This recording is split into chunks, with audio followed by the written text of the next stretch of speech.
appreciate you continuing. For those of you who were here in previous calls and those of you who are here for the first time, we sincerely thank you for joining us this morning. Thank you. We really like your initiative. Oh, thank you. Yes. Morning, everyone. Good morning. Good morning. Good morning.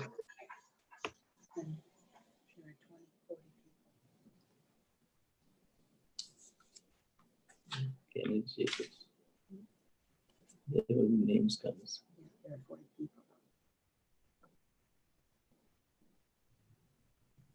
Can you let it? I see we have Miss Dukes trying. She's connecting, but it seems to be a little slow. So I'm waiting.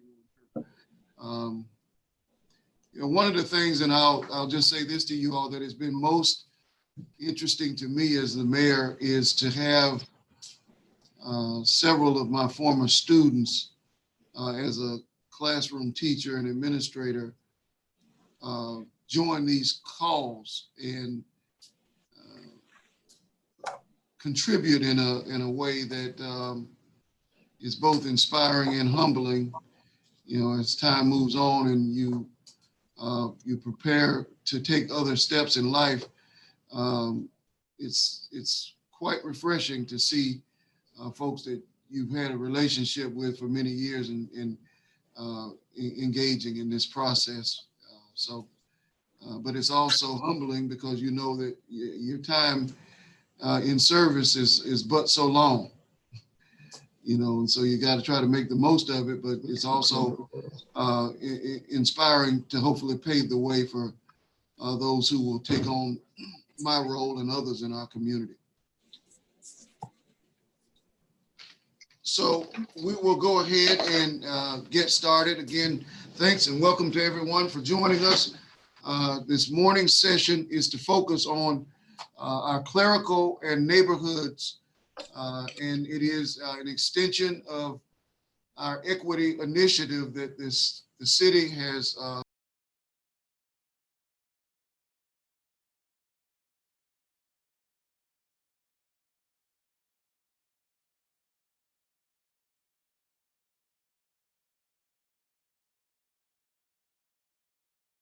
underneath the mayor's auspices.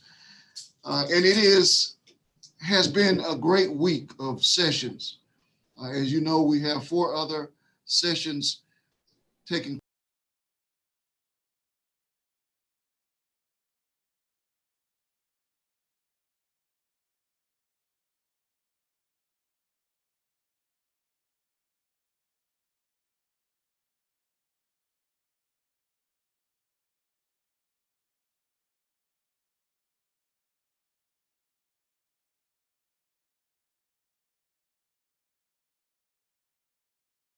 media and business, and then we have criminal justice, and those sessions have all been quite engaging. I want to remind everyone that after you join this meeting, a technician will enable your ability to use your microphone and webcam. Participants using mobile devices for meeting participation will not be able to use their devices' cameras. Participants using mobile devices should use the raise hand feature when they desire to speak. Requests to speak are automatically prioritized by the meeting software when the raise hand feature is used. A meeting technician will unmute microphones for participants using mobile devices at the appropriate time to allow participants to speak. All other participants can exercise control of their microphone and camera. Please mute your microphone when you aren't speaking. A meeting technician will use the chat feature to communicate important information.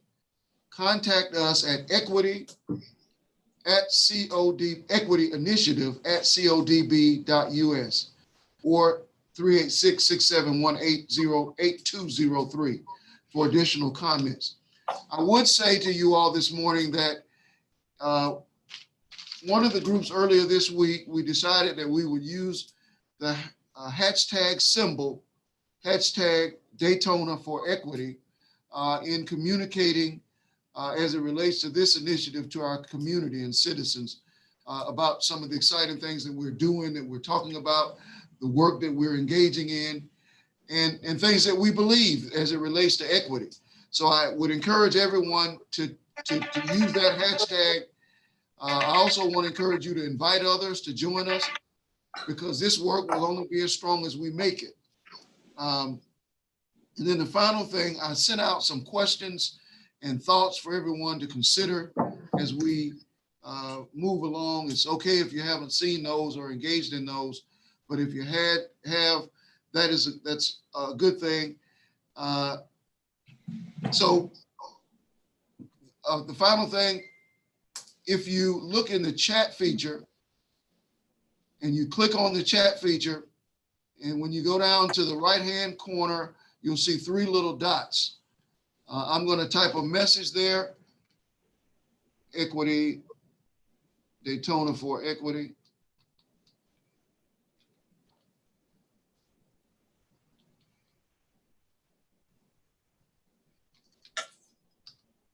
Now, those 3 little dots enable you to save any communication that we have as a part of this. It will be saved in your computer.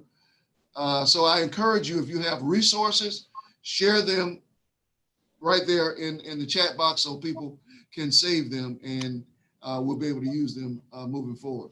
So without further, I would like to reintroduce our facilitator for today, who did an outstanding job last week in leading our discussion and moving us along. Dr. Keith Kennedy, his twin brother, is also on the call this morning. So welcome, Brother Jacobs. Our facilitator is Kennedy Jacobs, who is a pastor here in town, a great communicator. And what I like most about him is that he is passionate about our community and passionate about positive initiatives to move our city forward. So Kennedy, take over, please. Thank you, Mayor Henry. And I want to say good morning to everyone again. I hope everybody's having a wonderful morning. Again, I'm humbled to be a part of this process, but more importantly, I'm excited about changing our community as well.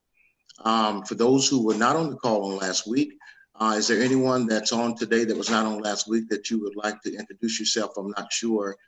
I remember the faces, but I wanted to see if there's anyone that was not on last week. Yes. Yes. Okay, would you mind introducing yourselves? Yes. My name is Dr. Kirpal Singh. I'm a president of the Sikh Foundation of Daytona Beach. And, you know, I want to introduce you that Sikh community is really very happy to be part of this initiative. We Yes. believe, you know, one God who's father and mother of all people, and a spark is in everyone, no matter who they are. And so we should treat each other as brothers and sisters and try to help each other in flourishing in every aspect and peaceful coexistence. Thank you very much. Thank you for your introduction. I'm also new. I'm Phyllis Singh. I'm an old professor, and I'm honored to be here this morning. And thank you for this opportunity to listen and learn and share. Thank you, sir. Thank you. Thank you.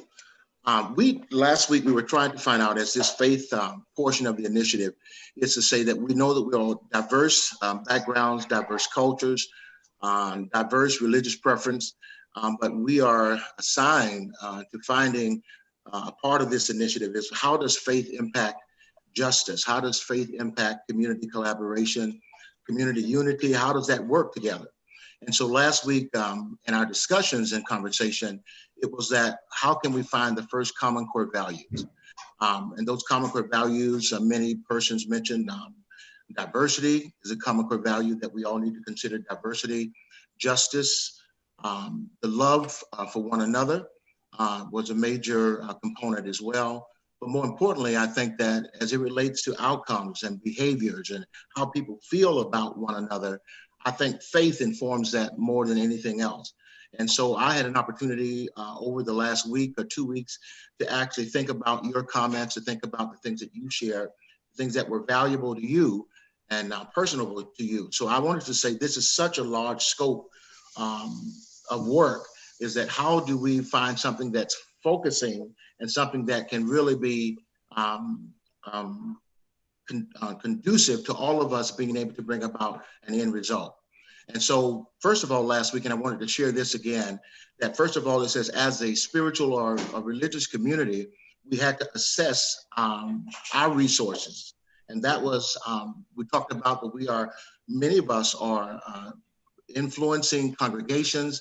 There are groups that we already lead. So we have a resource of personnel. We have a resource of volunteers. Then we hold a platform of education, so that in many churches there is, from the pulpit, for those who are having the opportunity to proclaim truths, that there's a platform for education. There's educational systems within the church. And so therefore that is a resource as well. We have a resource also of actually collaboration, that we are touching different communities, different backgrounds within our church communities. And so with this effort in mind is that we want to obviously focus on the positive and the values that we already possess. So tonight, there was an assignment that we all had before our last meeting was over, was in your area of influence, your sphere of influence. What are the people saying in your sphere of influence about the current event as it relates to this racial, social unrest, and also our ability to work together as a community? And so I wanted to hear back. I wanted to start by hearing back from some of you who had an opportunity to perhaps talk to your congregation or small groups or even your own family. What are you hearing back as it relates to this issue of equity, this issue of racial unrest? And I would like to hear from those of you that's willing to share.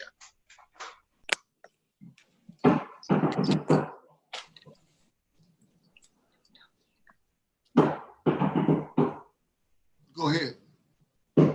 Okay. My name is Karen Delisle, and I'm from Our Lady of Lourdes Parish. And what we have done is we've started 3 different Zoom groups. On Monday night, it's the Christians' response to racism. On Wednesday night, it's a podcast discussion group. And tonight is book club with how to be an anti-racist. And it's amazing all that we white folks didn't know, don't understand, and we're kind of getting our socks blown off. And we will keep trying to make an impact in our community, but we're getting educated up and very excited to have this forum. Thank you.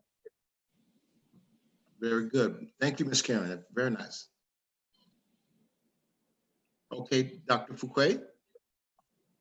My daughter and I are going to begin to do a kids corner on Zoom, because the kids are affected by a lot of this. She has 3 children, and we're going to allow the children, it'll be an open Facebook type of forum via Zoom, where the children will speak their hearts, because they're affected by all of this also. They have a lot of questions. I know my 3 grandchildren do. And we really, I think as adults, need to listen to them. So it'll be a forum where people be able to make comments and talk and give their ideas, because, you know, the children, they affect everything that are around us also. And they're very brilliant, regardless of their ages, and they can tell us a whole lot and teach adults a lot also. That's what we're doing. That's very good. Very good comment. Dr. Fouquet, as you move that forward, would you share that with me so that I can post it on my own social media and through this initiative? Because one of the things we have to do is we have to be resourceful so that we can tie the community to all of the various efforts to address these issues. And yes, sir, I will. Thank you. Yes. Is there anyone else? Anyone else? With Suzanne?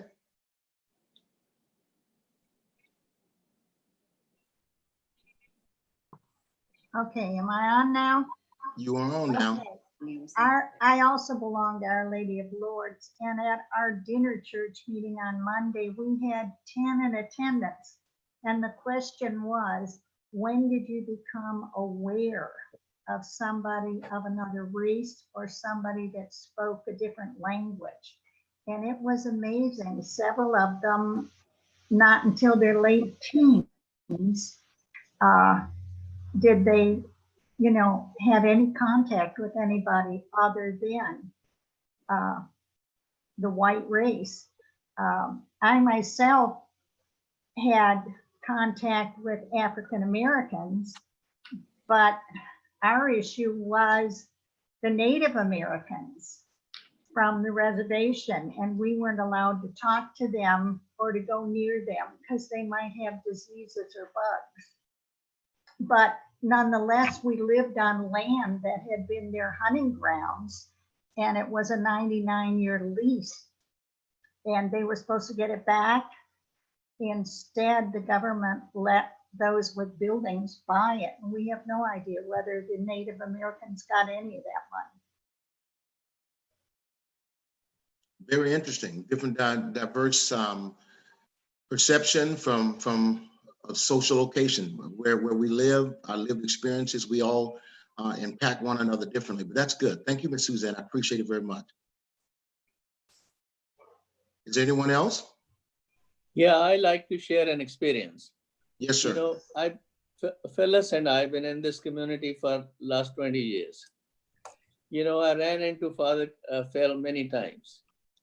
And he's the one who has been really instrumental to bring the Sikh community in the forefront here. Like he invites us like the National Day of Prayer, Thanksgiving, and all other occasions, even picnics, and to bring as many people as you can. And then he'll encourage people, ask Dr. Singh why he's wearing turban, why he has a beard, why does he wear bracelet? So as help people connect with each other. And those kind of things, you know, help to bring people together. So he's not here, but people from the Catholic Church are there. I want to say that it has been an extremely pleasant and welcoming experience for us. I think the education, we who are on this phone today, is we start with the education piece. And the reason I wanted to go back for our homework to find out what we discovered, I had a small group of men. I did a men's group breakfast of Caucasian, African-American as well. And I did a men's breakfast. And so we asked the question in reference to the racial unrest, in reference to equality. To my surprise, one of the persons in the group began the conversations that Kennedy, my neighbors, came over and said that they are afraid of Black people. He said, because what they're seeing on television, on social media, the Black Lives Matter, it has frightened them and they are afraid of Black people. So they came over to my home and talked to me about it. He said, and I didn't know what to think. I didn't know what to do because these are my neighbors. He said, and then myself, I have reservations about Black people now. And so in an open conversation, the room began to engage that conversation. And we had older gentlemen who were in their maybe 80s or 90s. They talked about how they were raised in the concept and mindset of families back in those days, and about the change necessary, that we needed a change of thinking and a change of understanding. And so there were African-American persons in the room as well who expressed their lived experience, their background, and what they came from. It was quite amazing of what took place in that room with those men sharing about what's taking place now. One of the men came up after the men's meeting and he cried and just simply cried on my shoulder and said, young man, he said, I'm at a place, he said, we have to change. He said, today, this was for me. In other words, he got an understanding that he never knew. He never understood certain things like we didn't understand certain things as well. So with that in mind for my homework, what I went back to, and I want to offer this to you, I want to just get your feedback, your dialogue, your conversation in reference to this. As I went back to look and say, okay, we described some common core values that we as a group would like to have, but how do we address these common core values that it's consistent and that it's something long-lived? What can we do as a faith community that can impact the entire effort of what the mayor has set forth as an initiative? What is it that we can do as a faith community? I really believe our concept of approaching this is going to be, and I put it into 3 or 4 areas that we would concentrate on as a faith community to bring about change and transformation. We want to define justice from a faith perspective. So if we can offer to this process, what does justice look like from a faith perspective? The second thing is that we want to help define what compassion is, what empathy is. What are those terms? Because we as a faith community, we are now setting the foundation of what we call forward progress. But without understanding or a consensus of definition and understanding, that's going to be quite difficult. Thirdly, we wanted, I think Dr. Fouquet, our last meeting, talked about diversity. Not diversity just spiritually, but diversity, gender, diversity in many other ways that are affecting forward progress in our community. So we want to define as a faith community, what is diversity? How do we utilize diversity as it relates to community collaboration as well? We want to define, lastly, is cultural competence. That has been the word and the language that I've been using for quite some time because of the fact that cultural competence is the piece where if we have the conscience to understand the person we're engaging, most likely we're able to receive from that person that we're engaging. And so as it relates to faith community, we can now inform our community of what these stages of equity looks like, from justice, from a place of compassion and empathy, from a place of diversity, from a place of cultural competence. I want to read something for you, and I'm going to get your comments about it. I wanted to ask, with all of the different religions perhaps represented on this call, how many of us have this, what we call common thread that leads to justice? And so I looked at one article from Nanette Masaji. She's of the Baha'i religion, and this is what their religion believes about justice. This personal accountability toward justice and a belief that it is sacred was not what I learned from society. Quite often, the response and the expectation is to rely on government or other institutions to be the purveyors of justice. On the contrary, justice is a very personal act. It tells us if our eyes are to be turned towards justice. Choose thou thy neighbor that thou choosest for thyself. Justice is not limited. It is a universal quality. Its operation must be carried out in all classes, from the highest to the lowest. Justice must be sacred, and the rights of all people must be considered. Desire for others only that which you desire for yourselves. Then shall we rejoice in the sun of justice, which shines from the horizon of God. That's from the Baha'i religion, where they are saying that justice is a acknowledgement that what you would do for yourself, that you would do for others. I want to read one more from the Hindu religion. And it says this: the significance of Hinduism to global justice is its emphasis on respect for other perspectives, its potential as a source for justifying and defending universal values, and its insistence on the intimate metaphysical connection between self and other. Hinduism, by its very nature, is the most diverse of religious and philosophies and contains almost every range of possible philosophical ideas concerning the concept of self, world, and God. As such, this article focuses primarily on the constellation of an overarching set of ideas that continues to dominate our tradition and continues to motivate the lives of countries of countless Hindus today. Such ideas form the conceptual background of a uniquely Hindu ethic and approach to the justification of basic rights, nonviolence, animals, and the environment, and the tolerance for other perspectives. I chose these two to read today, various religious traditions outside of the mainstream religions, in order to make a point that most of the religions that I've researched and studied, they are all believing that we should treat our neighbors as we should treat ourselves. They have a basic foundation that we should entreat one another with love and kindness. And so with that being said, I wanted to start a first part. A part of this is that how do we view educating community about justice? How do we, because there are different interpretations of justice, of course, but we want to, from a faith perspective, open the dialogue and then create a diagram that says this is what the faith community is approaching. This is how we're approaching it. And then we do what we call the practicums. We take our assumptions from our research and we put it into a practical format that we can now walk out some of these things that we are laid out as a next step to transformation or change. So as it relates to justice, as it relates to how faith informs justice, I would like to ask those of you today in this listening session, how can we begin to educate? Because that's where I think the faith community can do most of all. It's to set a platform of education, even though we have an education component.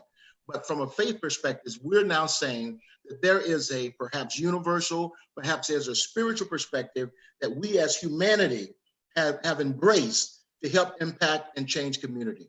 So I wanted to now open the floor for you to say, well, how can we now say justice from a faith perspective? How can we educate that and formalize an educational platform? I think that's Mrs. Singh. Go right ahead. Go right ahead. Yes, you know, I like to share the Sikh perspective on it. One of the articles of Sikh faith is this bracelet, which is like an O. The idea of this is to remind that our Creator is omnipresent, omnipotent, and omniscient. And so with that qualities, you know, the diversity is divinely planned. Not the sameness, but the diversity. Otherwise, being all powerful, all knowing, you know, and everywhere, if Creator wanted only one thing, one religion, or one group of, you know, cuisine, or one language, there's nothing to stop. But that's not how it is. When we look at it, diversity is the very fabric in our society. So recognition and then acceptance of it leads to the idea of a just society. Because as brothers and sisters, as members, you know, all creation together, we live in harmony with each other, animals and plants and human beings and all kinds of things. When we respect each other's existence on the basis of divinely created a diverse plan, then the idea of just becomes kind of automatic, so that we look toward the common good or overall good and peaceful coexistence for each and everyone. So in the practical way, Fellas and I, since coming to this area, we have gone to about 30 churches over here, synagogues and all, just to see how things are done. And everywhere we were received with love and understanding, and we learned something new in every place. She can talk more. I'd like to correct him. We visited 38 synagogues, temples, and churches since we've come to Volusia County. And it's been such an honor and pleasure. And that's where we have learned to love Father Phil, Father Chris, and I can go on and on and on, the ministers in faith. And I'm Christian, he's Sikh. And I think when we got married, and I wrote up something else, but I'm here. When we married, it was not conversion, it's respect. Only respect. And so it's listen, respect. And so if there's anything I would like to add here is when somebody says something, it reminds me of etymology class. And I'm going to elaborate here. Maybe some of you took etymology in graduate school, but it was probably one of the most valuable classes, studying the origin of words and how through the centuries they've changed. So it was like the meaning is in the person, not the word. The meaning is in the person, not the word. And so words that were proper years ago, not proper now. And I want to share, I grew up in Iowa in the Midwest with, my family was from Sweden. I had Germans in the family. And we had one Negro family in our church, the Baptist church. We were very close friends. And we were never to use the word black. We were to say our Negro friends, our Negro loved ones, we worshiped and ate with them. And so now look over the years, it's even been a few decades. I'm almost 80, but that has changed in the last few years even. Am I correct? I think that terminology has been kind of changed. Yes, I would agree with that. Yes. But years ago, we were never to use the word African or Black. It was, this is my Negro family in the church. So I just kind of want to share, the meaning is in the person, not the word. Thank you. Thank you both for sharing. So in the same token, you know, we, when I look at the word development, in my language, we call mother is called Ma. Ma becomes Mama, Mother, Madre, and Mother. See how things are related with each other? That's how we are related, all of us, whether it's the jokes or whether it's the literature or whether it's the ideas, and all flow from each other. And cross-fertilization leads to better society, better outlook, and more respect and coexistence with each other. Thank you for listening. Thank you. Thank you. Okay, I'm listening for others. Thank you both. Want someone else to share? Is that Mr. Bradford you're trying to speak? You're muted.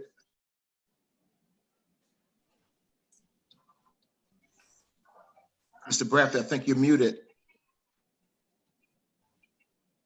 I'm mute. Can you hear me now? I can hear you now. Yes, sir. Thank you. Okay, great. I had the experience, I don't know if anyone's familiar with the Attica State prison riots in New York City, where 54 inmates and several guards were killed.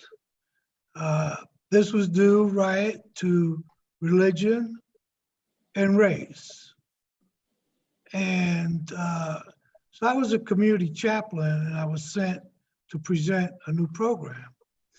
And there in my sermon, I had the Christian minister, preacher, Christian, Muslim minister. And so to me, it was like, now how do I get to the point that we're all the same? So I asked the inmates, I said, well, how many of you believe in God? Now this is a mixed religious group. They all raised their hand. I said, how many of you believe God is love? They all raised their hand. How many of you believe God is universal? They all raised their hand. So I says, well, what was this riot all about? And we're all the same. And so I think that taught me, and I believe God was in me to get these words out to these inmates. And I've had other situations. But the thing is that when we present it from a self-religious standpoint to others, they seem to back off a little bit.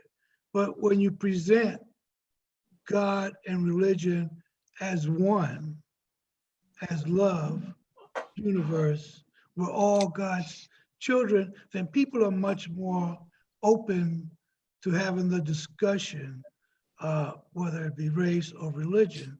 I also use this technique working with street gangs in New York. And we were able to turn some of these young people with this concept against the drug pushers to protect their community, protect their grandparents, protect their family from the pushers and the junkies.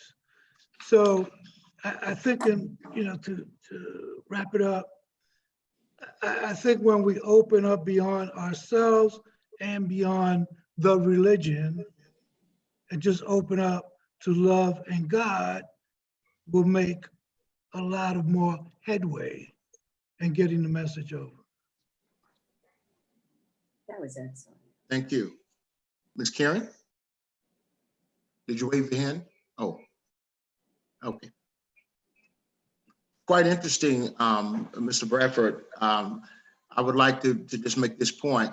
One of the things that we have, and those of us who have been in whatever faith tradition that we are, and we talk about ecumenical efforts or diverse efforts working together, it is sometimes our religious tenets that kind of disagree and doesn't allow us to move forward. But I love what Paul Singh shared with the listening and respect. I think that's so major, that to own what I believe, to own my context of my religious tenets, yet while at the same time respecting those that I encounter and that I engage. My assumption is that we work together on a county-wide effort, that's the type of heart set that I think we all will have to have. Today, even though my faith tradition is Christian, I have a very strong faith tradition. However, I do realize that every person, and maybe at this point, do not believe the same belief that I do, but yet at the same time, we're looking for the collaborative love angle that connects us, that brings us together. And that's ultimate. I thought about something yesterday, that we have all been placed in this community, but on a global scope. Let's say we all as humanity have been placed in the world, and watch this. We've been placed in the world expected to live together. Though we are diverse, we all have been placed in the world to live together. And so I think that what we are experiencing now in this present current condition is now what we should have done probably hundreds of years ago, is found this foundational principle that we all can live by and uphold, that we could never get to a place of hatred. We can never get to a place of inequality, because of the fact we have a foundation that we all live by. And I think that's whether somebody says, I don't believe in God or not, well, do you believe in love? And I want to share something with you briefly. I'm going to let the others share. As I was thinking about these four pillars or whatever we were going to try to work from, I drew my attention to compassion. And I want to give you Merriam-Webster's dictionary definition of compassion. It says sympathetic consciousness of others' distress together with the desire to alleviate it. A sympathetic consciousness of others' distress together with the desire to alleviate it. Then I want to give you a definition of empathy. It says empathy is the ability to understand and share the feelings of another. Here's what I want to say about this. Reading both of these definitions, I could be concerned about what you're going through. I could be even sympathetic about what you're going through, but neither of these definitions said I had to love you. I just had to be concerned about you, conscious that you were hurting. But when I looked up the definition of love, love is a total different thing.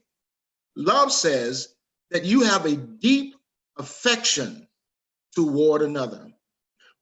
I believe that a part of our work as a faith community is not only to acknowledge one another, not only to respect one another, but the key component maybe missing is the love. Mm-hmm. Compassion doesn't require you to love anybody. That's right. Empathy doesn't require you to love them. And so this is why I think as a faith community, as we begin to define these I believe they're secular terms as well, that how does that fit from our faith instruction, from our biblical or from your sacred text? What does that text say about what we're speaking about today? So I want to finish this. Those of you who have a comment of how you see we can shape dialogue and education around justice from a faith perspective. In other words, I'm saying in your faith tradition, what does your tradition say about justice? How is it informing us about justice? Mr. Jacobs, this is Lucretia Ramos. How are you? I'm great. Thank you. Wonderful. I wanted to comment on what you're saying because it's a very important conversation about justice in the biblical sense and in our educational sense. Because I remember growing up when for justice, it meant to be innocent until proven guilty. But of course, as we see nowadays, you are guilty until you're proven innocent. And so the term criminal has been changed now to whether you are actually a criminal or not, if they see you as someone who is a suspect, then you are automatically a criminal. So that term has definitely changed, and the definition has definitely become one that is now a stereotype. So I want to also speak about the biblical sense of the word, because we know, like you were talking about compassion, the great message in the Bible about the Great Samaritan.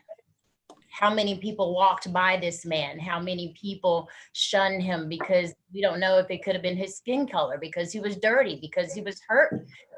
We have no idea, but they knew, they saw him, they saw what condition he was in, and they chose to walk by him in the condition that he was in. But there was one man who the Bible spoke about. The Bible didn't speak or name the people that walked by him. It gave reference to the person who made a difference. And so we know the story of the Great Samaritan. And then the Bible also speaks so much about slavery, child genocide, prejudice, inequality, injustices. But the reference also says that God delivered us out of them all. God delivered the people from slavery.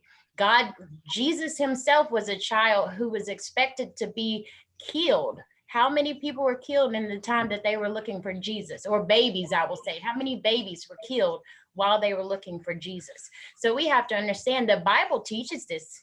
The Bible teaches exactly what we're going through in this nation. We just have to make sure that we're sending the message out to the world so they understand that God delivered us out of it all, and he will do it again. So we want to understand that. And then my final thing is the conviction of Jesus Christ. Jesus Christ, being from where he was, made him a target from birth.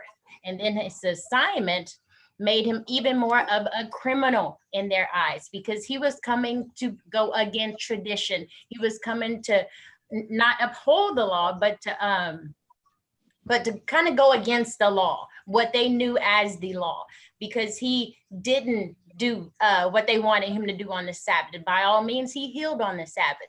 And then he also, he loved everyone. He touched and healed the lepers. When so many people were shunning the lepers and putting them away in caves until they were better, Jesus went to those people and healed them. So the people that were broken, the people that were hurting, the people that didn't look like him, that's exactly where Jesus was going. So I just want to bring that point as our place in the clergy. I believe everyone here is in the clergy and in the ministry. If you're not, we still have assignment to this world. We still have a responsibility to this world. And if we're not the ones speaking louder than they are, then they're going to hear somebody. Thank you, Mr. Christian. Thank you. Dr. Fuquay. Let me go back to what you were saying. I'm enjoying all of this, and I believe I'm pronouncing this right, Kapal.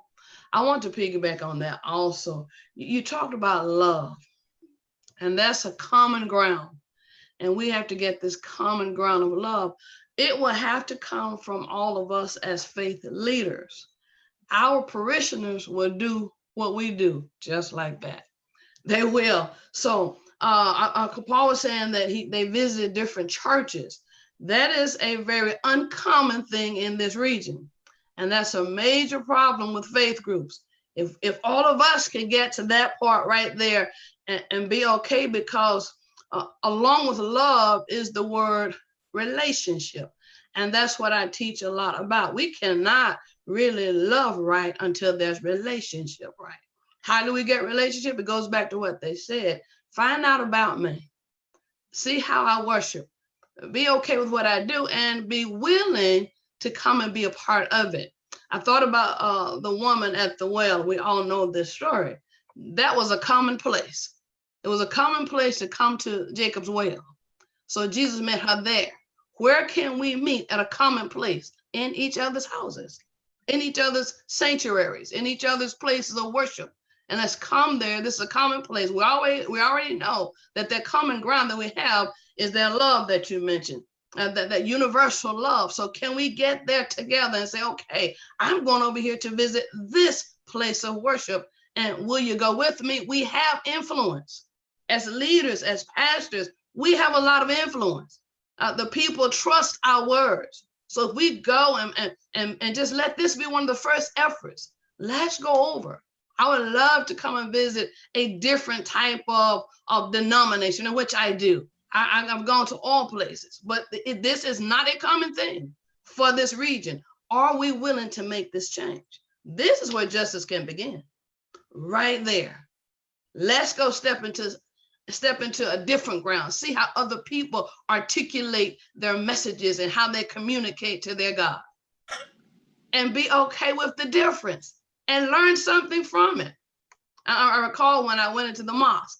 I mean, I just did what I did and they accepted it. But I had common sense. I had enough sense to know that I can't do everything I do in my place of worship in theirs. But I need to be knowledgeable enough about them to be able to say something that they say, to be okay with taking off my shoes.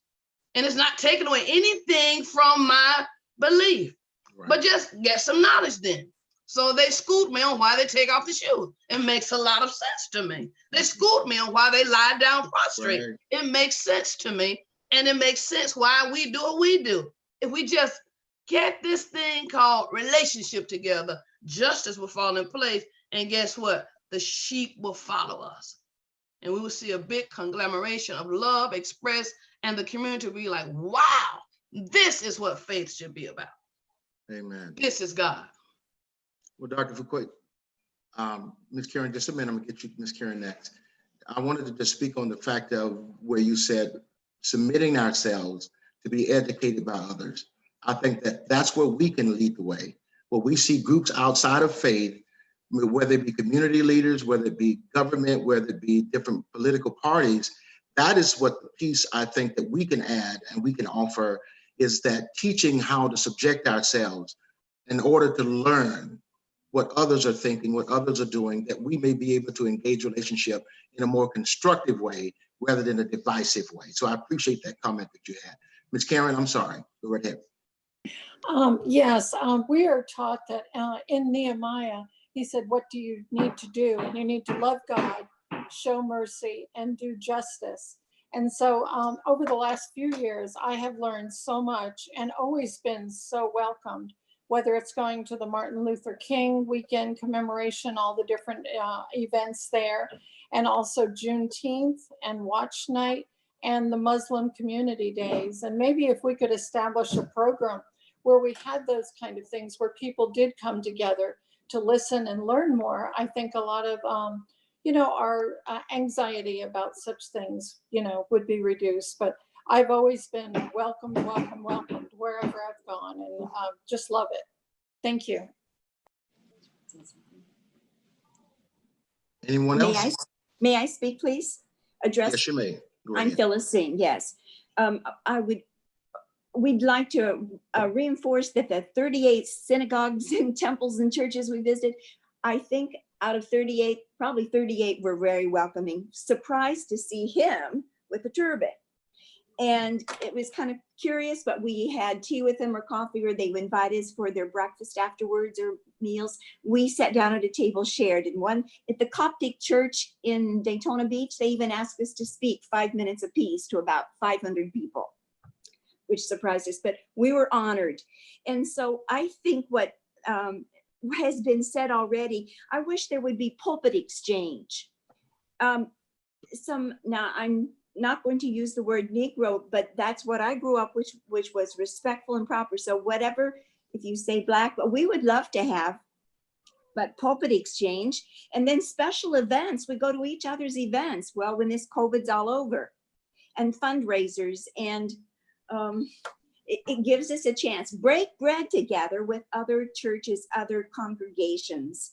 And it's revealing God is in all of us, but God is our loving one. What do I want to say? The diversity of the divine is God. We all share. We're brothers and sisters. I also want to add here a little joke that when they see and look at the nativity scene around Christmas and all, I tell them, I'm one of those wise men from the East. We used to live in Des Moines, Iowa. The minister at the Presbyterian Church, at First Presbyterian, there was about maybe 2,000 members in that church. It was huge. He stood in for the wise men in the nativity and helped dress the children. Thank you for listening to us. Yes. Mr. McCurdy wants to talk. Who's that again? Mr. McCurdy. Okay. Wants to speak. I can't see him. Oh, I'm sorry. I didn't see you. Go right ahead. Okay, good morning. Good morning. Father Phil teaches a lot about justice used to mean just us. And now justice means, putting others first. Right. I'm not the biblical scholar that many of you are, but I think that's just words to live by. Just putting others first is so very important. And I thought we were, I think it'd be awesome to get more folks in other churches, meet different people. It's right now we really can't. We're all doing church virtually, or most of us are. But we had a march last month for Black Lives Matter, and I think that was great. It was such a peaceful march. I'm not going to call it a protest. I'm not, because we're not terrorists. We're trying to get people involved, and I think we should get another march together, show peace. Because what's on the news right now? Everybody's talking about Portland. Everybody's sending troops to Portland. Portland's a mess. Portland's got terrorists. We need an anti-message to that. We need a peaceful march. And you know what? It ought to be over here on Beachside. We ought to be up and down Peninsula and Halifax and stay peaceful. And because we were such a united front a month ago, there were so many folks of different races. It was truly heartwarming, and we need that message needs to go out. Thank you, Mark. I appreciate that. We're going to talk about that in just a moment. I think I saw Keith and then Bradford. Yeah, I just wanted to. Everyone's basically have been spot on with their comments. I think what we are experiencing today, how do you foster a culture that promotes this concept of enabling the capacity of all humans to be able to see our humanity? I think why we see the separation and distinction in our faith is because we haven't taught each other. I believe humanity is a divine presence of God in a human body. And when we see our humanness, it's more natural and it's more catered to the things of this world.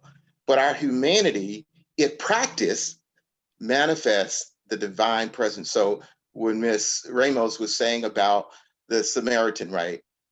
Jesus came into the earth and he practiced love.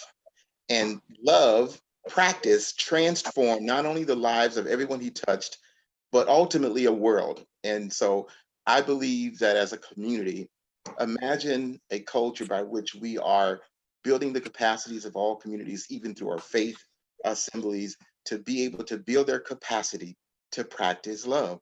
The scripture says, no greater love than a man hath than he lay down his life for a friend. And the way that the world would know we belong to God is how we love one another. And that's going to be the whole test of this, is that I believe as we reimagine the communities in Daytona, enabling every family, if I build my capacity to love my child and it's manifested so they can physically see it, I've created this culture in my home that can be extended then to the community, that can be extended to the government. And so we can see Mayor Henry's heart for equity. Equity includes systems, processes, and social engagement, right? And so we as people inform policy. And this concept of equity and justice is the fair treatment and behavior of another human being, which is what? Me practicing the very principle base of my life, which is love. So I just wanted to share that. Thank you, Twin. I appreciate it. Mr. Bradford, go right ahead. I just had a question. I'm wondering if there is a ministerial alliance in this area, or I mean, you could call it whatever you want to call it, but bringing the ministerial services, the churches, along with the community, is there such an alliance in this community? There's Yes. a Black Correct. Pastors Alliance. You have the Black Clergy Alliance. They also have something called the Pastors Gathering, which is pastors of Volusia County as well. So there are two groups that I know of, and there's those are the pastors group. So you have the Pastors Gathering, which is led by Reverend Bobby Smith at South Daytona Christian, and then you have the Black Clergy Alliance, which is led by Reverend Dr. Victor Gooden. Okay, thank you. Mm-hmm. You all bring up a point that I think this next piece that I want to talk about, where even Mark, your passion of, where does the physical change come from, and how do we take the media sources that may now begin to just simply show the negative, the separation of what our communities look like. And so I said to myself, well, what do we do with this group to move forward and meeting this picture that I keep seeing up in the left corner that Mayor placed here with the equity, the kids looking into the baseball field. We talked about that a little bit last week, and not having access. They can see it, but not having access. They believe in it, but they don't see how it can be realized. And so here's what I think our faith community, our faith group can do here in Volusia County. 4 things that I think it's 3 things. First of all, we can educate, we can distill, and we can formulate. And so this is what I mean by that. We can sit together as a community and say what areas need to be educated on. For instance, there's one hot topic, and I don't know if you all are religious leaders or spiritual leaders have come across this topic. There's a hot topic about Black Lives Matter between the white community and the Black community. There's a white constituent group that says even to mention the name Black Lives Matter is an offense. And so they will not allow a conversation about Black Lives Matter because they say it's a hate group, it's a group of violence, it's a group of whatever. And I know for sure as a leader in the community, we have to educate on that. What does Black Lives Matter mean? I had a gentleman say, Kennedy, I would support you, but if you believe in Black Lives Matter, I'm not going to support you. I said, well, you have to understand that there is an organization called Black Lives Matter. And then there is people who are Black who believe their lives matter. So you have to be very mindful, and we have to educate ourselves of what that means. And I can't even say to myself that Black Lives Matter, the organization, is a hateful group, because I need to educate myself more about that group. And so that's one of the hot topics now in Christendom, I know, is that there are a lot of evangelicals that are saying, we don't want any part of it. And matter of fact, they call Black Lives Matter the Antichrist. And so this is something not to make a judgment off of, but it's something that we as a faith community can help define these terminologies and get not assumptions, but get facts about how this can affect our local community. So here, go right ahead. Somebody was saying something? We agree with you. Did somebody say something? We agree with you. Oh, okay. So here's what I wanted to say. We want to educate, and education, and from a spiritual perspective, is how our community, Ms. Lucretia, I appreciated the fact that what you raised is that God has a voice in humanity, and that voice needs to be heard. In other words, a voice of guidance, a voice of reasoning, a voice of understanding. And so this is what we are trying to do as a faith community. First of all, to educate, a process of receiving or giving a systematic way of instructing. And that's what we want to do as this faith initiative, that we have a systematic way of educating. Let me give you a prime example. Suppose all of us on the phone who are leaders of congregations, a part of churches, it's just like in some of the mainstream religions like Methodist tradition, they have what they call a lectionary. So throughout the year, each church preaches out of the same scripture. They do a connecting throughout the whole year. They follow this lectionary. Suppose we created something similar to that as it relates to how we're going to educate our community. We may do that with compassion. We may do it with cultural competence. Imagine this, on a Sunday morning, on everybody's screen, that those who have a video capability, we put a little running article, or we put a film about cultural competence or about social justice. And we do this systematically once a month, educating all of our communities at the same time. And what happens is that now we're all aware, being informed. So this education platform is major. Some of the things that Karen, that you talked about, what your church is doing, we make a list and we publish where these educational things are happening. They're happening at your church, Karen, they're happening at my church. And now the community knows where the resources are in order to be what? informed about what these topics and these concerns are. So education is one of the 4 components. The next one is distillation. We're going to distill the misnomers. It is the extraction of the essential meaning or most important aspects of something. So watch this. All of these terms that we are hearing, justice, inequality, all these things, well, what we have to do is dispel the misnomers about these concepts and understand how do these concepts work in the present condition. So let's do an emphasis about that, what we're hearing. This is what some of our research has been doing. What are we hearing? When people are saying this, well, we don't believe that these marches are even necessary. They're not understanding what protesting is, or they're not understanding why are you raising this issue. And so you have to distill, extract from what's taking place and give a basic concept of what that is. And many people, when they see even the scenario of George Floyd, not necessarily the focus on the police officer, but the focus is on the lack of compassion. That's what the focus is for us. It's not the police officer. It is that was an act of lack of love, compassion, empathy, and all the above. And so if we look at that and distill it, we can actually find out this is an issue that's where, Keith mentioned it, inhumanity. And so we're now trying to say inhumanity, how can we correct that? We think we can correct it by the distillation of these concepts and terminologies. And I'm telling you, in the educational field, we find out that there's a lot of terms, there's a lot of terminologies, and understanding those terminologies is the first step in understanding what a person is saying. And so that's one of the things that we want to try to do. And then thirdly, we want to do what we call formulation.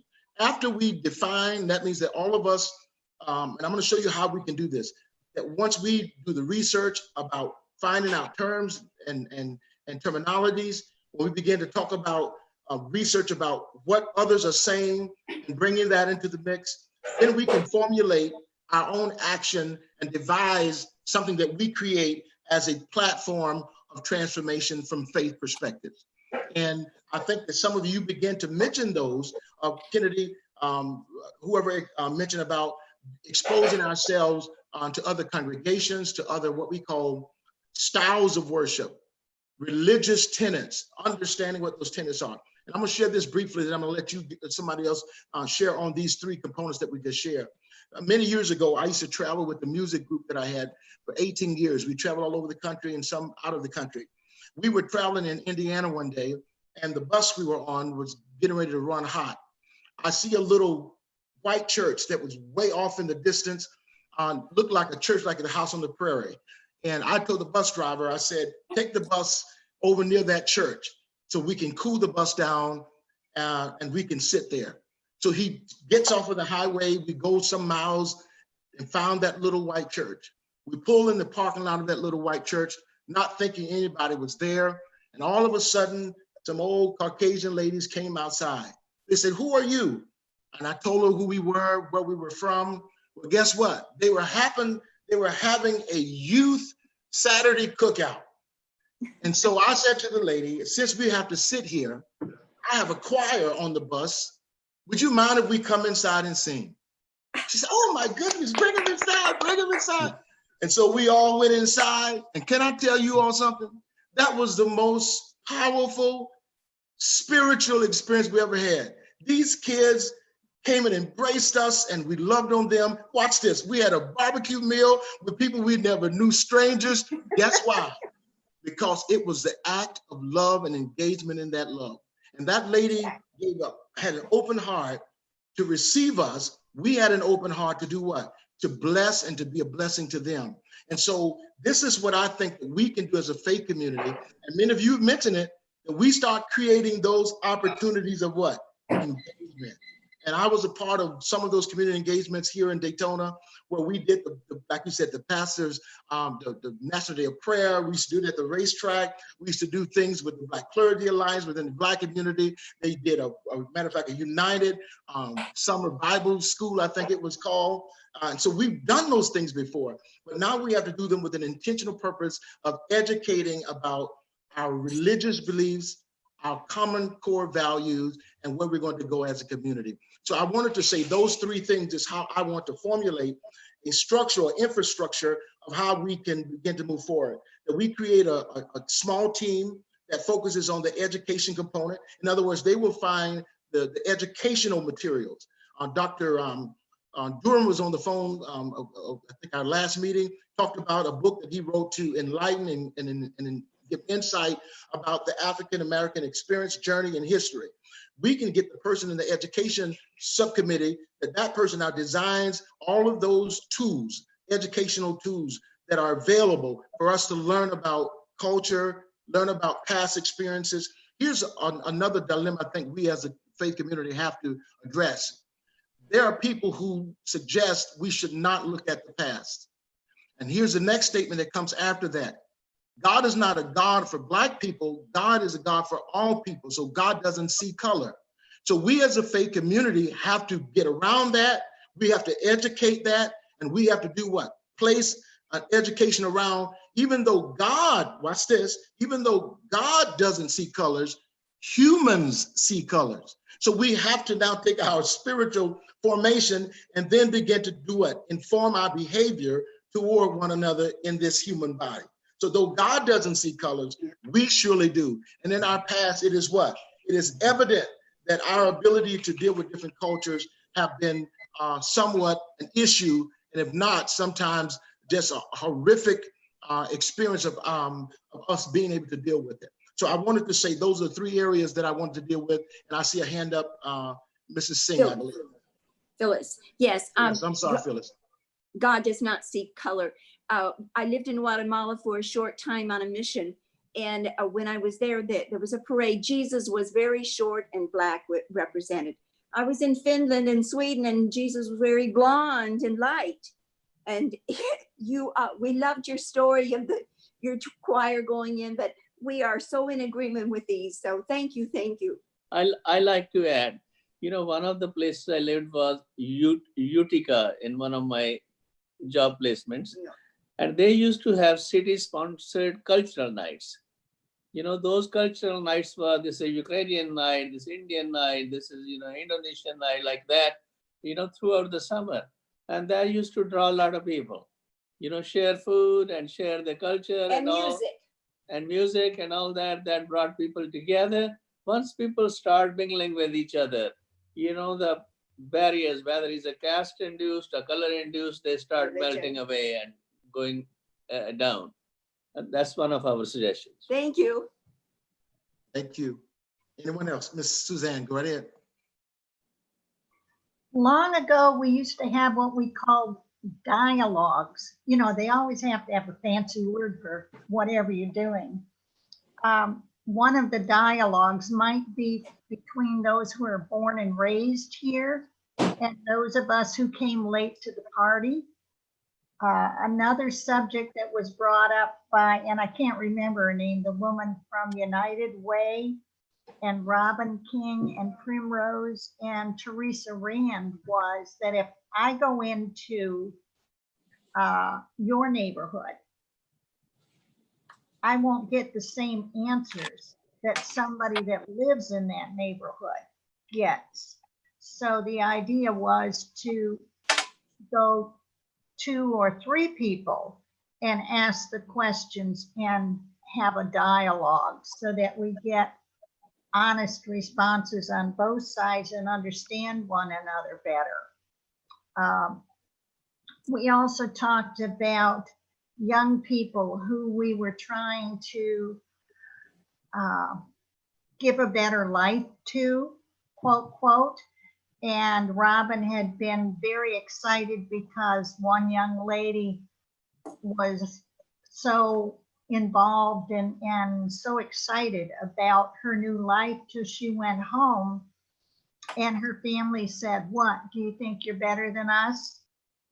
And it blew the whole thing. So we have to come at it from where other people are and their understanding of the world, as well as from where we are and our understanding of how we fit into this area. That's a very great point, Suzanne. In some of my studies, one of the, I think it was Howard University, they hound us about social location. Social location. I got tired of hearing the word social location. But guess what? Social location informs not only your belief system, it informs your principal process of ideas, ideologies, the way you do things. And so I found out now that social location is probably one of the main parts. And Suzanne, the point that you brought up is that we have to do that in all cases. That, as you say, if you came to my community, what you would receive.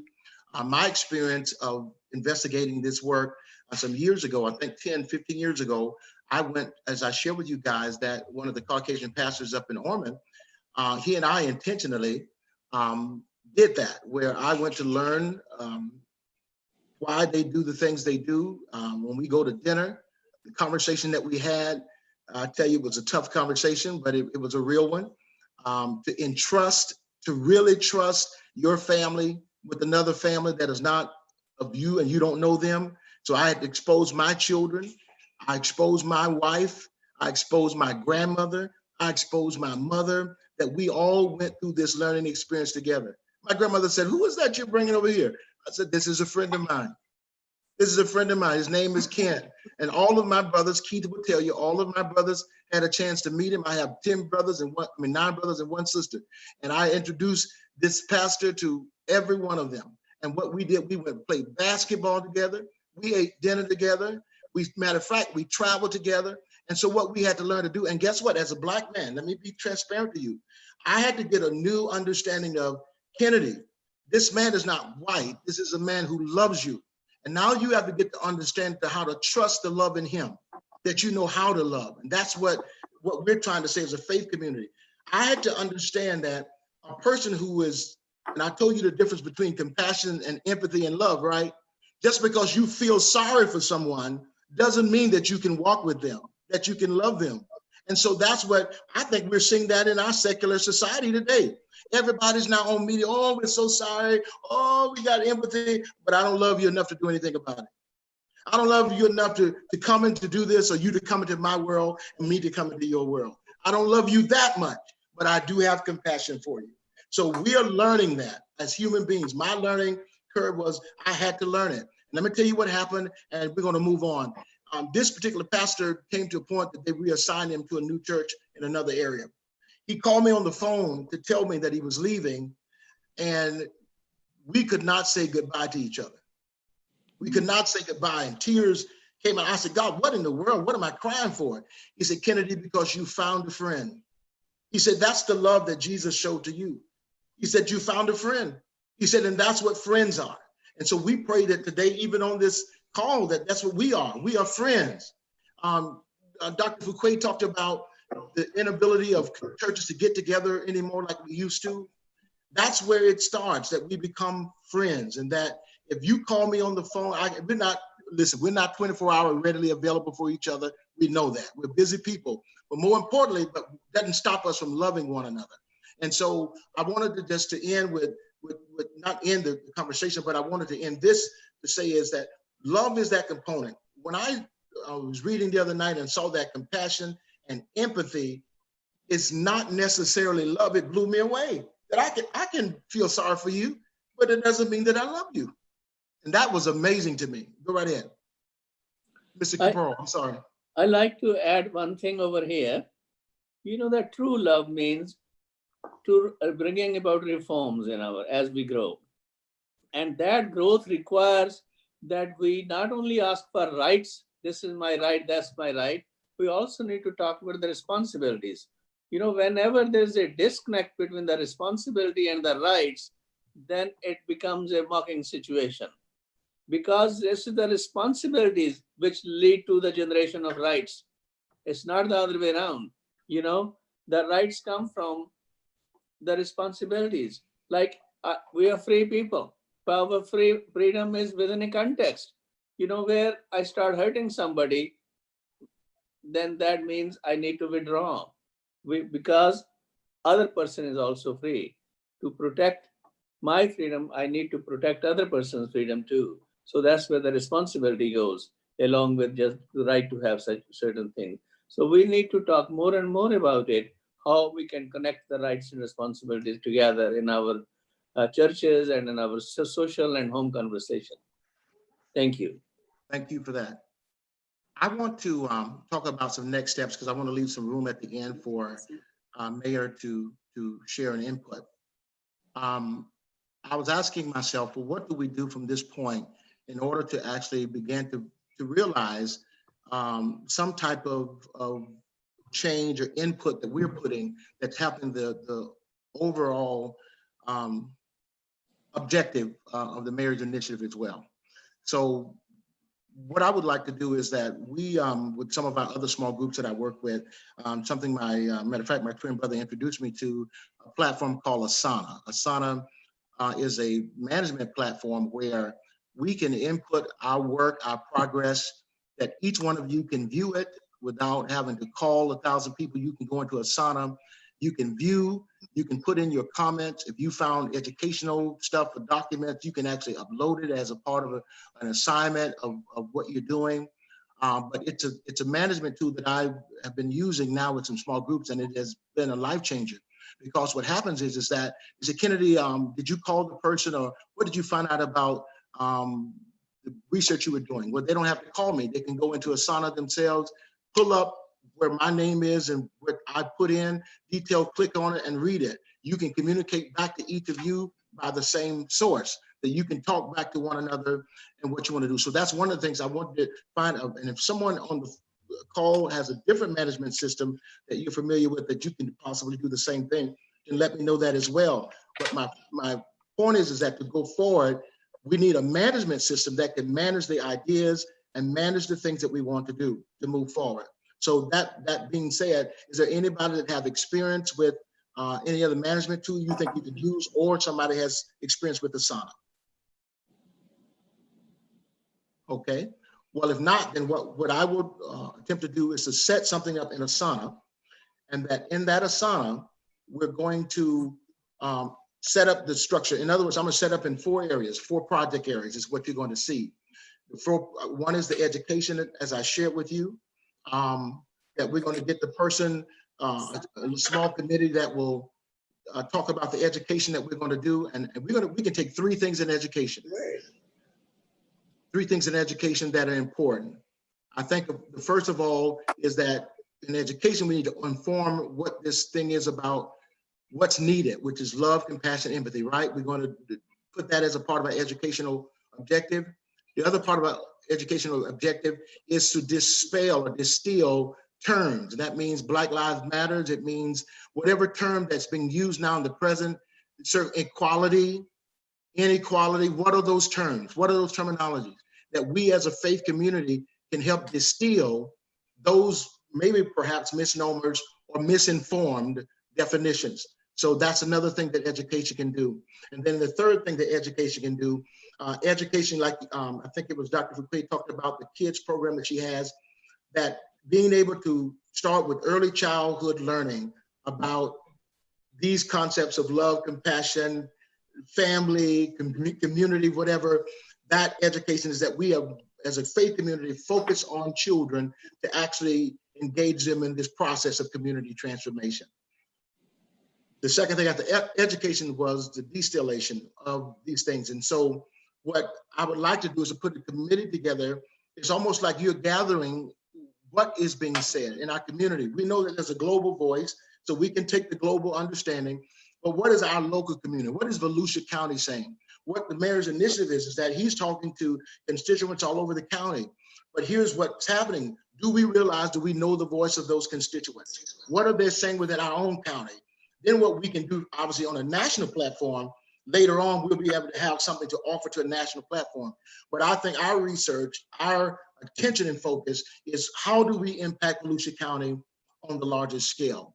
And so that distillation is very, very important. And then the formulation, what are we formulating? You know, we're not formulating another organization. We're not formulating an entity. What we're actually doing is we are ground, what we call the boots on the ground, volunteers, persons that have a same core value and have compassion to make things different. And that's how I think we'll be able to draw others into this dialogue and others into this process of change. But in this infrastructure with the management, what I'm going to do now, what I would like to do now, those of you that are interested in perhaps working on cultural competence, and that means that you're going to be thinking of ways that we can educate, maybe materials that we can all view, perhaps show maybe a Tuesday night, and we may show a video about cultural competence in our ministries or in our outreaches or in our homes. You'll be helping to design that program for that we can now say we have a way that people are being educated with cultural competence. What I'm going to have you do is that in your chat box, I want you to say, if I'm interested in whatever, cultural competence, remember compassion, empathy, those three kind of go together, justice, and education. I want you to go in your chat box and put in your name, whatever, and say, I'm interested in this. And what we're going to do, we're going to categorize what you put into that chat box and put you into small groups. And what I would like to do is that from those small groups, we're going to set agendas in those small groups. So that means that now, 30 days from now, one group may come back and say, Mr. Jacobs, we have 5 educational materials. We have a book, we have a video, we have a testimonial from another group that did this, and you share that with the group. That's how we now begin to build a platform of how we go forward, because now we are now having these segments of our educational understanding developed. And so that's what I would like to do. So can you go into the chat box and whatever it is that you have the grace, the gifting, the passion to do, and as it relates to what we just shared, understanding justice from a perspective of faith, dealing with that because we're shaping that justice. That justice for me goes what the key says, we begin to practice it, where justice is not something we write it only in legislation. It is not something only that we have community town halls about. It is something that we live out every day. And so that's what this is about. So I'm seeing some of you put it in now. I see education, I see cultural events that somebody's interested in. So is everybody typed something in already or no?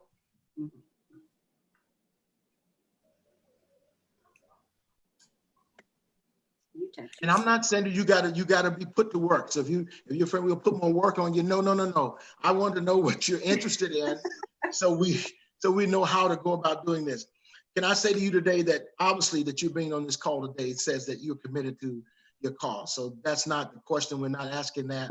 I think that what we're trying to say is that, but it will take somebody, some hands, somebody to do something, somebody to say something.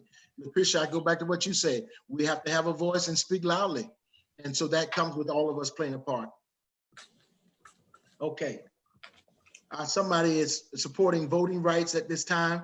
Well, voting rights is a part of that justice piece. So to be able to vote, why do we believe everybody should vote or have the right to vote? So that's a part of that as well. All right, I like that. Interested in management, diversity in education. Yes. Interested in a march parade, city-sponsored cultural events. Yes. And we can definitely do those. Those are very, Mark, you talked about a march, but something that comparison to a march is a community cultural diversity event. So in other words, is that instead of us look like we're marching down the road, we can actually do an event that can educate as well. Because normally in the marches, we're not getting that impact of connecting like we should. And so that's a good idea. Whoever put that there. Racial diversity, thank you. You and I did. Thank you.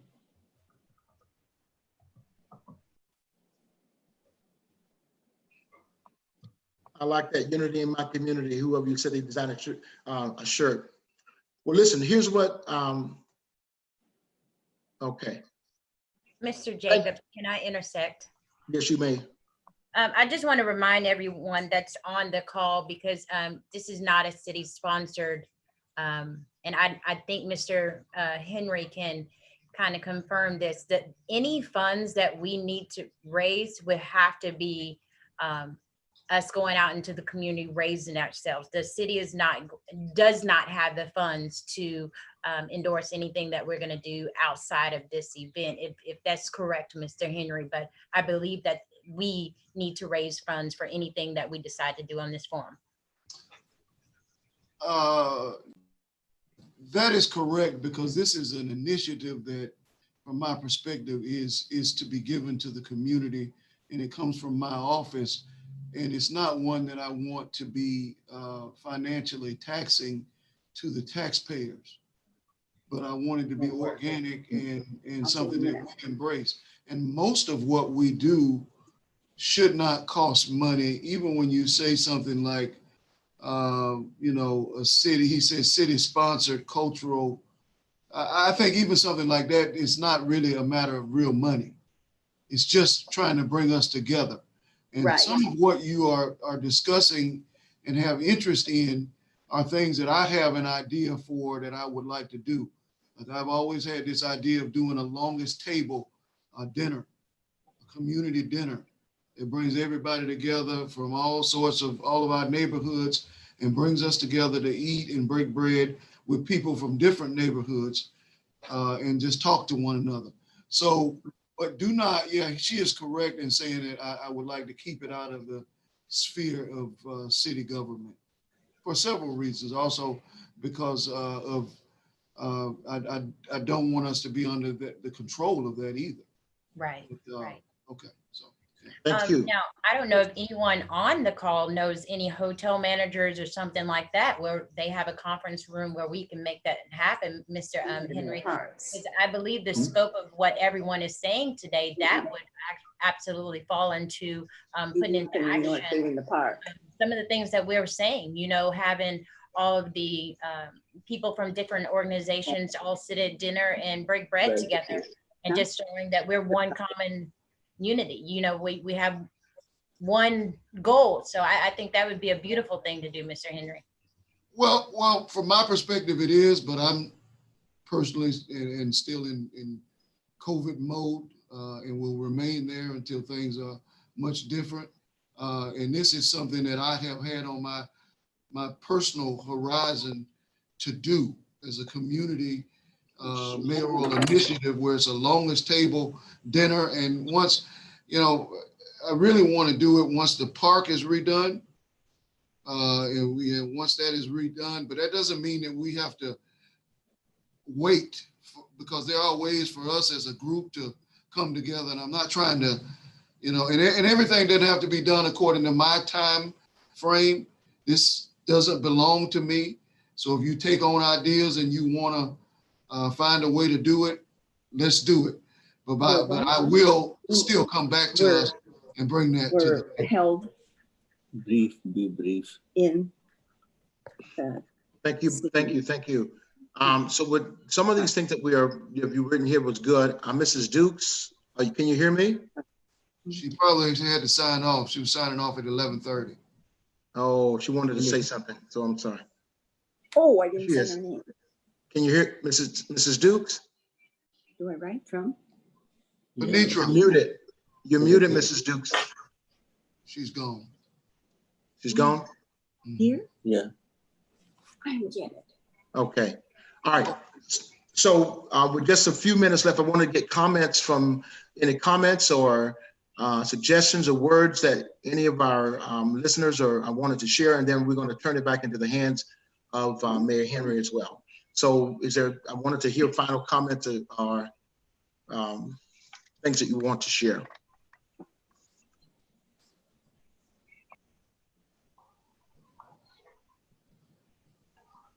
You all don't have anything to say?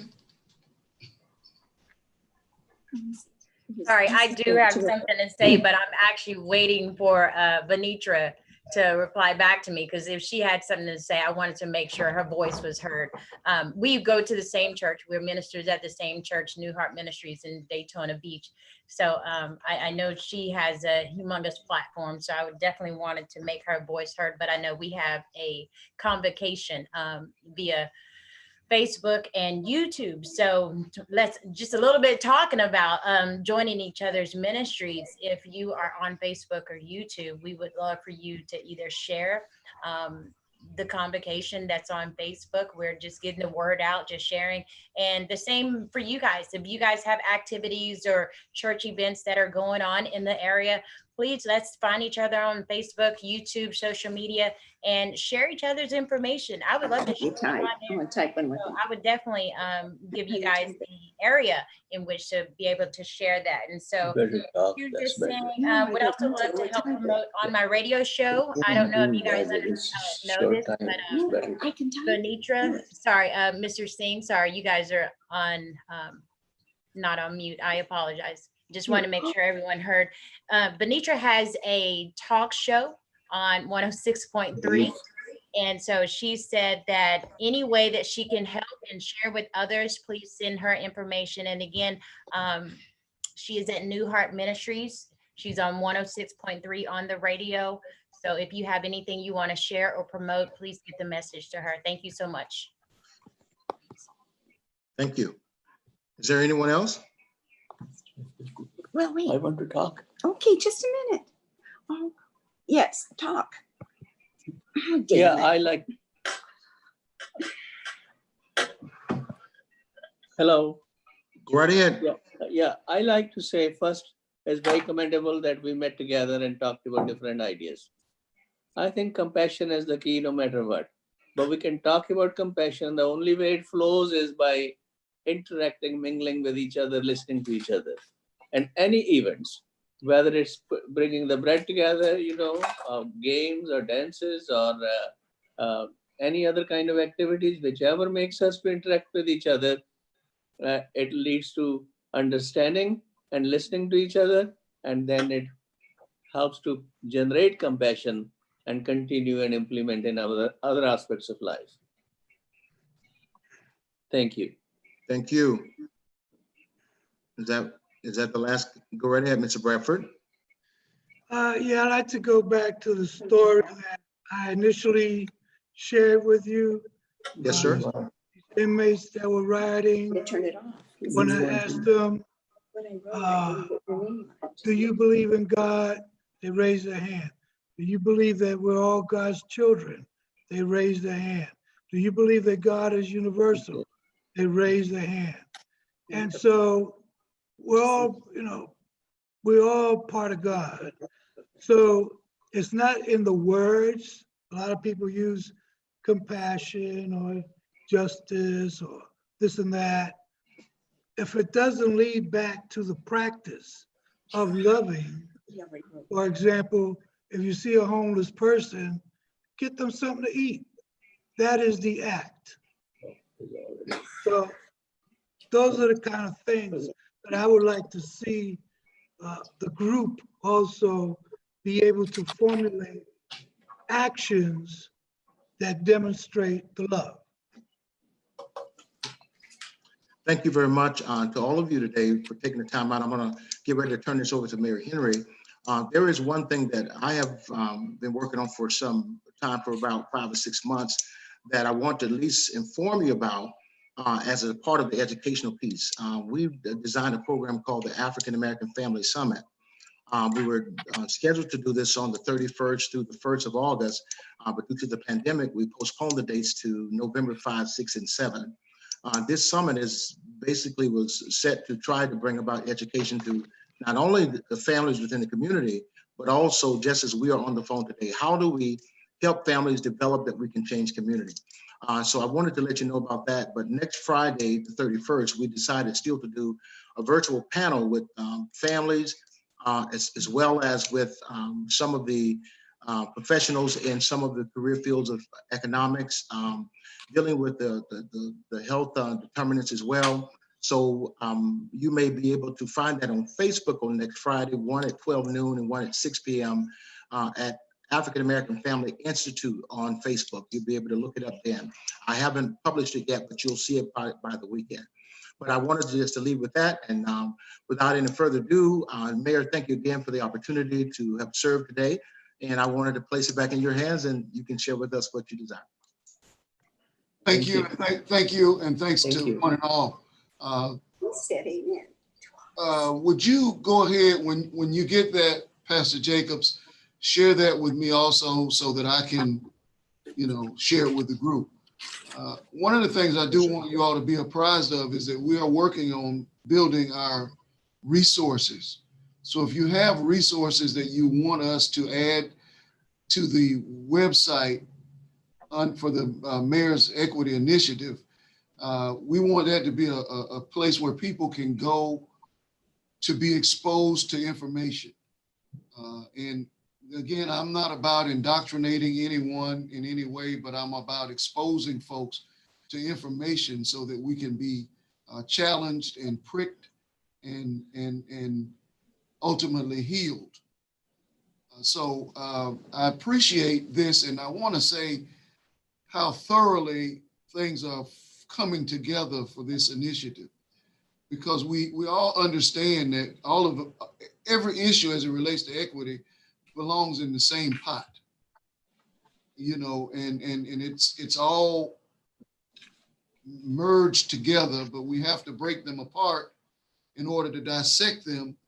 And then we'd like to bring them all back together under one umbrella so that we can all work congruently on this initiative of making Daytona Beach what I believe and what I aspire to be, a model city for equity. We want to practice equity. We want to embrace it. We want this to be a core value of who we are. We've had, lots of folks, from, in the other calls as well. Yesterday we had, 2 college presidents join this call. So I'm very satisfied with the progress we're making, but I'm not satisfied. So I want to encourage you all to become ambassadors for this cause. Attract, recruit, and draw others in, because as you guys typed in the chat box, there's work to be done. And that's the reality of the type of people that I know that you all are.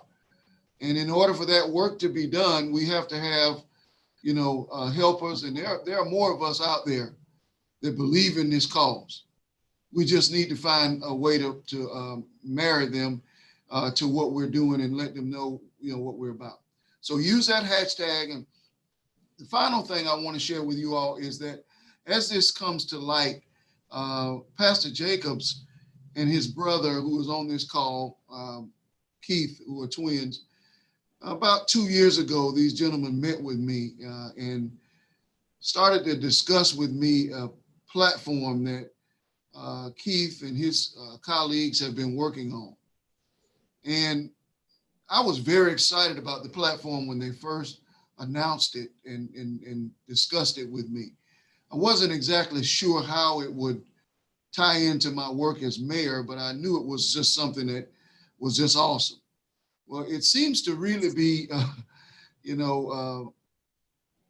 God in his infinite wisdom brings things together, and his timing is impeccably perfect. And they've been working on this project, and I'm gonna try to highlight my understanding of it, and I'm glad he's on the call because I've shared this with the other groups. But what it is I think it will enable us to do is that we see that picture. Well, that picture is really what I'm working towards. What I think we're working towards, just giving people what they need, helping to eradicate barriers out of their lives. And government can't do that by itself. In fact, government really can't do it. It takes all of us engaging in the work. So his platform is a platform that will enable us to input our data into the platform. Doesn't mean it's not our DNA, it's not our social security number, but it's our data, it's the things that's most important to us. We'll be able to input our passions, our needs, our desires, our hopes, our dreams. We'll all be able to input this into the platform.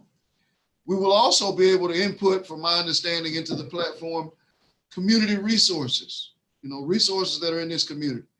So once all of this is inputted, and we'll have ambassadors or ombudsmen at some point who will help us to recruit and to educate and get people to put their information into the platform.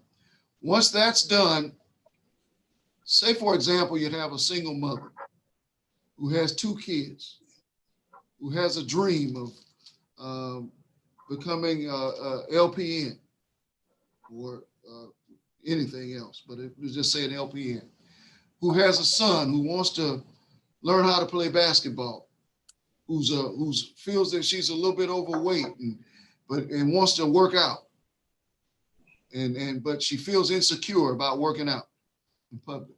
She needs childcare at night. There's a lot of needs there, right? A lot of barriers. And that's what we're talking about. That's all about all of those barriers that she has. Well, this resource, as I understand it, will help us to give her information to eliminate those barriers. Because, if she says that she needs childcare at night, and it will inform all of us, we're all policymakers. That was alluded to earlier, I think, by Dr. Jacobs. But we're all policymakers. We all have to shape policy. But this will help us as policymakers because we'll know that there may be 100 other women like her or men who need childcare at night. It'll help us it'll also help the business community, because if I know 100 people need childcare at night and I'm an investor, what does that tell me? There's a need there. Maybe I need to open my daycare later, or I need to start a new daycare that's 24/7. It informs policy, and it also helps to eliminate a barrier. This same lady wants to lose weight, but she doesn't want to go to Gold's Gym. Well, the reality is that my wife works out 4 days a week and does a workout class 4 days a week for free on Zoom. There are other ways that she would be, if she didn't feel comfortable doing that, there would be other ways that she would be able to interface with the community to learn how to solve her problem.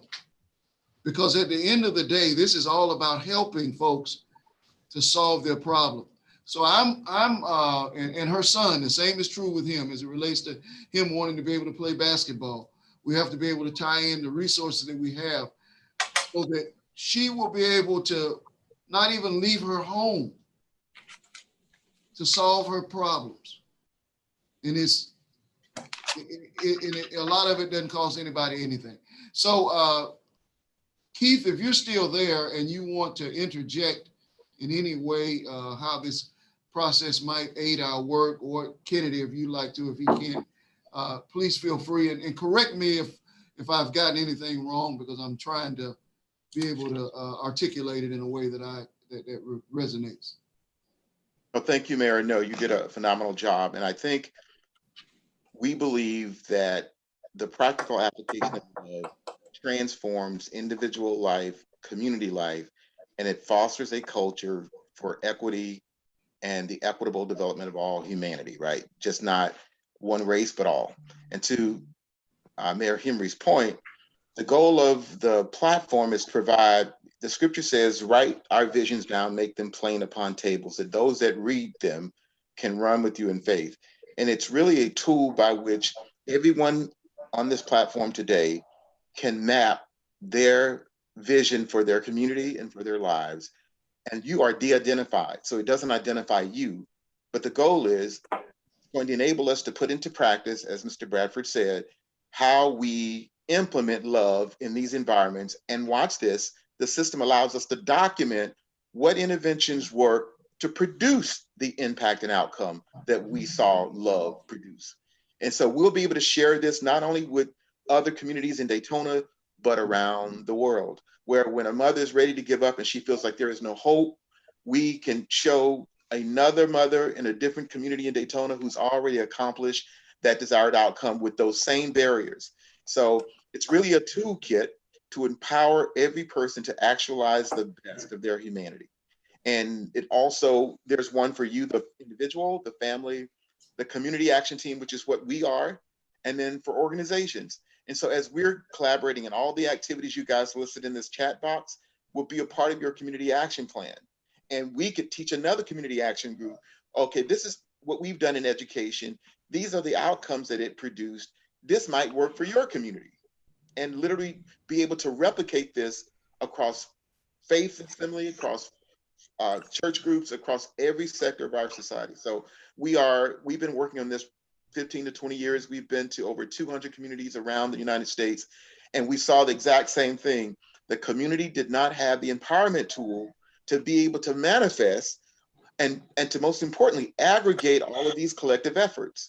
So I'm excited about what the future holds and being able to see the manifestation of the divine presence of God in us, because that's what love does. It shows God's divine will, and we are actually showing who he is and how we love each other. So thank you, Mayor Henry, for vision. Thank you, Twin, for facilitating this call and for all of the valued input that you guys provided. It really excites me. When I look at this picture and see community, this is how I see the family of God. It's not black, it's not white, it's not green, it's all of us.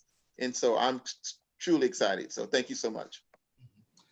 Thank you. And I want to close with this thought as it relates, since this is neighborhood and clergy and religious group. We all have to know what our purpose is in life. And for me, I discovered a long time ago that my purpose was to serve, and it was to serve others with the expressed objective of trying to help folks to experience the abundant life as I perceive it, or as they perceive it for themselves. But the way that I perceive it is through the manifestation of God in their life. And that's really the purpose of my life. And I really try to reveal myself and avail myself to that. And so I say that I really believe that this platform and all of our work will help our community to experience the abundant life. Space. And that's, I always talked about when I was a teacher, the American dream. And this was another, in my secular life, the abundant life was the American dream. But in my spiritual life, it is truly the abundant life. So thank you for joining us, and we will reconvene. I'm not sure exactly when, but I will talk with Dr. Jacobs, and we probably can expect to reconvene sometime in September. But if there's work to be done before that, by all means, email us, and then we're hoping that part of the platform will be prepared for unveiling sometime in November. So be safe and peace and blessings to all of you. Anything extra, Dr. Jacobs? I would like to, if we can close out with a prayer, would be wonderful. Is that all right? All right with me. And All right. Mr. McCurdy, I apologize to interrupt, but Mr. McCurdy, I sent you a message. I just wanted to see if you can reply before the call ends. Thank you. Oh, will do. Hey, Mr. Mayor, I thought maybe you'd say something, but I thought I better because I'm on the business and media focus group, and we're doing a cleanup on Monday the 2nd at Samuel Butts Park from about 8 to 10, and we're looking for volunteers. It's one of the, as far as I know, it's the first initiative that we got going. We're kind of excited about it, and we'd love all hands on deck if you're available. Thanks. Thank you, Mark. What day was that again? What day, Mark? Monday, August 2nd. 8 a.m. Sunday, August 2nd. Samuel Butts Park. I'll shoot a address here real quick. Thank you, Mark. Appreciate that. Okay, we're going to close out with the prayer. Again, Mayor, thank you so much. And all of you who've attended today for this listening session, we appreciate each and every one of you. Today we pray in the name that is holy, the name of God. And Father, for me and my faith tradition, in the name of Jesus, I come today to pray, to bless this effort as we go forward, to bless our community, to bless our government leaders. We pray for blessings over every religious leader within our community. And Father, we pray today that there is no selfish agenda, but God, we are praying for peace. We're praying for justice. We're praying for love within our community. And so God, today we pray you would give us the wisdom, give us the knowledge and understanding, the steps to take, what to say and when to say it. Now we pray, have mercy upon us. Have mercy upon us, most merciful Father. Now I pray your blessings upon these, your people. It is in thy holy name I ask. Amen. Amen. Amen. God bless you all. God bless you all. Well, have a God good bless you week. too. Y'all, thank you. Thank you. Bye-bye.